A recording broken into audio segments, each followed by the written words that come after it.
जय हिंद दोस्तों।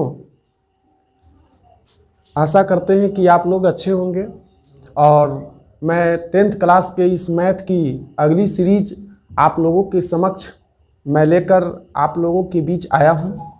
ट्रिग्नोमेट्री आज मेरा क्लास होगा और ट्रिग्नोमेट्री के अंतर्गत मैं आप लोगों को आज तमाम थ्योरियों से मैं आप लोगों को रूबरू कराऊंगा और आशा करते हैं कि आप लोग इस थ्योरी क्लास को आप लोग सिस्टमेटिक ढंग से सुने, समझे और अपने नोटबुक में इसे नोट करें। और इस थ्योरी को समझने के बाद आप अपने जो चैप्टर क्लास की जो बुक है, जो आपका चैप्टर है, उस चैप्टर के एक एक प्रश्न को हल करने का प्रयास करेंगे। और मैं त्रिकोणमिति आप लोगों के बीच लाया हूं और मैं आशा करता हूं कि आप लोग इसे बिना स्किप किए हुए आप लोग देखेंगे, समझेंगे और इस थ्योरी को नोट करने का प्रयास करेंगे। पिछले वीडियो में मैंने बताया था कि त्रिकोणमिति से आपको परीक्षा में पूछे जाने वाले जो प्रश्न होंगे वो 20 नंबर के होंगे। 20 नंबर के प्रश्न आपको आसानी से प्राप्त हो जाएंगे अगर ट्रिग्नोमेट्री को यदि हल किया जाए और समझा जाए तो समझ की दृष्टि से ये ट्रिग्नोमेट्री वाकई में एक बहुत ही अच्छा, लाजवाब और शानदार है। लेकिन शर्त यह है कि इसकी क्लास को एक एक वीडियो को आप समझें और उसके बाद इसे नोट करें और जो इससे प्राप्त होने वाले जो फॉर्मूला होंगे उस फॉर्मूला को भी समझने का प्रयास करेंगे और मेरे साथ जुड़े रहें। और आपको मैं एक एक फॉर्मूला आपको मैं क्लास के माध्यम से, इस वीडियो के माध्यम से मैं आप लोगों के समक्ष मैं आपको नोट डाउन करा दूंगा। ये ट्रिगोनोमेट्री, सबसे पहले ट्रिगोनोमेट्री, ये ट्रिग्नोमेट्री को हम लोग हिंदी में हम लोग त्रिकोणमिति कहते हैं, त्रिकोणमिति कहते हैं।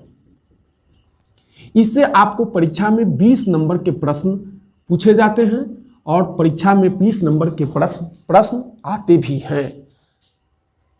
20 नंबर के प्रश्न आपको परीक्षा में आते भी हैं। मैं आपको बताऊं कि त्रिकोणमिति ये हिंदी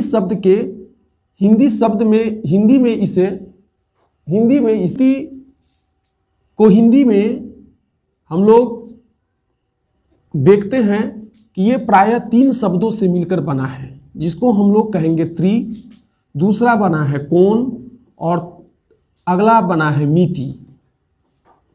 त्रिकोणमिति, त्रिकोणमिति। त्रि को हम लोग कहते हैं 3, कोण को हम लोग बोलते हैं कोण और मिति को हम लोग कहते हैं माप, यानी 3 कोणों की माप। प्रायः इसकी जो शब्दावली है त्रिकोणमिति, इस त्रिकोणमिति के शब्द से ही ये इंगित होता है कि 3 कोणों की माप। 3 कोणों की माप प्रायः जिस क्षेत्र में, जिस शाखा के अंतर्गत हम लोग अध्ययन करेंगे वो त्रिकोणमिति कहलाएगा। त्रिकोणमिति को अंग्रेजी में हम लोग कहते हैं ट्रिगोनोमेट्री। Trigonometry, trigonometry. प्रायः यह ट्रिगोनोमेट्री भी 3 शब्द से बना है। जो पहला बना है ट्रायो, दूसरा बना है गोनो, गोनो, और मेट्री बना है मेट्रॉन शब्द से, मेट्रॉन शब्द से। ट्रायो, गोनो और मेट्रॉन ये ग्रीक वर्ड है, जिसको हम लोग ट्रायो को हम लोग अंग्रेजी में इसे कहेंगे थ्री, गोनो को हम लोग कहते हैं एंगल और मेट्रॉन को हम लोग कहते हैं मेजरमेंट। थ्री को हम लोग बोलते हैं 3, एंगल को बोलते हैं कोण और मेजरमेंट को हम लोग बोलते हैं माप, यानी 3 कोणों की माप। ये 3 कोणों की माप को ही हम लोग कहेंगे त्रिकोणमिति। त्रिकोणमिति गणित की एक ऐसी शाखा है जिसके अंतर्गत हम लोग 3 कोणों के माप का जहां अध्ययन करेंगे प्रायः त्रिकोणमिति कहलाएगा, प्रायः त्रिकोणमिति कहलाएगा। Trigonometry is the special branch of mathematics in which we study about the 3 angle measurement is called the trigonometry. दोस्तों, ये ट्रिग्नोमेट्री हमारे गणित का एक अभिन्न अंग है, ये हमारे गणित का एक अभिन्न भाग है, ये पार्ट एंड पार्सल है। इसका अध्ययन अगर हम सिस्टमेटिक ढंग से करें तो शायद गणित का हर एक सवाल आपके समक्ष होगा, आपके कदमों तले होगा।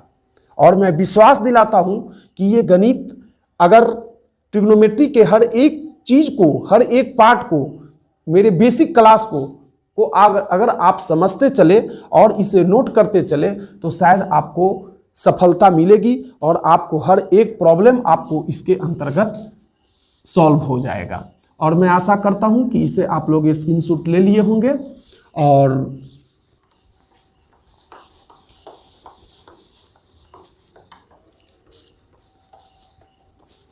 तीन कोनों की माप, मैंने बताया आपको कि तीन कोनों की माप गणित की जिस शाखा के अंतर्गत हम लोग करेंगे अध्ययन, उसके अंतर्गत हम लोग प्रायतर एक त्रिभुज का अध्ययन करेंगे, जो त्रिभुज होगा राइट एंगल ट्रायंगल, जिसको हम लोग कहेंगे समकोण त्रिभुज। क्या बोलेंगे? समकोण त्रिभुज। समकोण त्रिभुज हम लोग कहेंगे कि जिस त्रिभुज का एक कोण 90 डिग्री हो, जिस त्रिभुज का एक कोण 90 डिग्री हो वही समकोण त्रिभुज कहलाता है। जैसा कि हम जानते हैं कि किसी भी त्रिभुज के अगर मान लिया जाए कि ABC एक राइट एंगल ट्रायंगल है, ABC एक समकोण त्रिभुज है, तो हम जानते हैं कि अगर इसका एक कोण B अगर 90 डिग्री है तो 90 डिग्री यदि है तो शेष त्रिभुज के तीनों कोणों का जो योगफल होता है ये हम जानते हैं कि ये 180 डिग्री होता है। जैसे कोण A जोड़ कोण B और जोड़ कोण C, अगर इस तीनों कोणों के माप को यदि हम जोड़ेंगे तो 180 डिग्री होगा, जिसमें मैं जानता हूं, आप जानते हैं कि इसका एक कोण B जो है यहाँ पर 90 डिग्री से इंगित किया गया है। तो निश्चित रूप से यहाँ पर कोण A और कोण C जो होगी वह दोनों कोणों के योग का जो माप होगा वो 90 डिग्री होगा। यानी अगर कोण A और कोण C, कोण A और कोण C का मान यदि 90 डिग्री हो, अगर कोण A को यदि कोण C के बराबर अगर मान लिया जाए, कोण A यदि कोण C के बराबर यदि है तो कोण A का मान कोण C का मान भी A के बराबर यानी 90 डिग्री, यानी 2 कोण A यानी 90 डिग्री, यानी कोण A का value 90 degree by 2 that means 45 degree होगा। कोण A यदि 45 डिग्री हो तो निश्चित रूप से कोण C का मान भी 45 डिग्री होगा।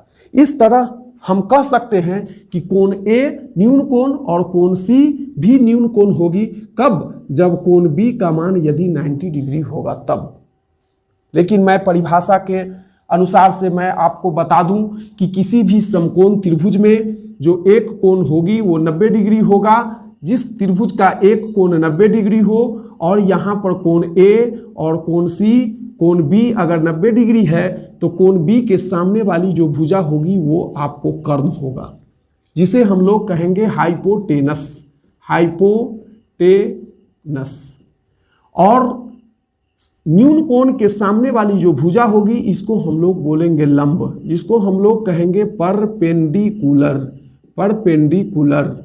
और शेष जो भुजा बच जाएगी उसको हम लोग कहेंगे बेस, जिसको हम लोग बोलेंगे आधार। इस तरह समकोण त्रिभुज में बड़ी भुजा कर्ण और शेष एक भुजा लंब तो दूसरा होगा आधार। और जिस समय इस न्यून कोण के सामने वाली ये भुजा होगी, अगर इसको हम लोग लंब बोलेंगे तो इसको हम लोग आधार बोलेंगे। लेकिन कर्ण हमेशा बड़ी की बड़ी ही होगी। कर्ण हमेशा बड़ी होगी, जिसको हम लोग अंग्रेजी के H से डिनोट करेंगे, आधार को हम लोग स्मॉल b से डिनोट करेंगे और लंब को हम लोग अंग्रेजी के P से डिनोट करेंगे। इस तरह लंब को हम लोग कहेंगे परपेंडिकुलर, इसको हम लोग बोलेंगे आधार और इसको हम लोग बोलेंगे कर्ण, जिसको हम लोग कहेंगे लंब को बोलेंगे P, आधार को बोलेंगे B और कर्ण को बोलेंगे H, यानी PBH।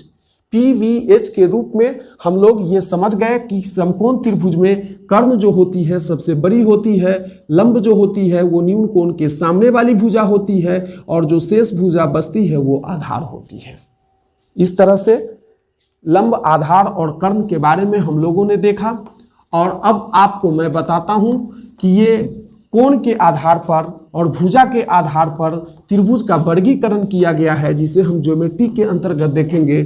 और त्रिकोणमिति में प्रायतर हम लोगों को समकोण त्रिभुज ही देखने को मौका मिलता है। समकोण त्रिभुज का अध्ययन करेंगे। समकोण त्रिभुज के बारे में बस इतना ही समझेंगे कि किसी भी त्रिभुज की एक कोण यदि 90 डिग्री हो तो वह त्रिभुज समकोण त्रिभुज कहलाता है। One angle is 90 degree is called the right angle triangle, is called the right angle triangle.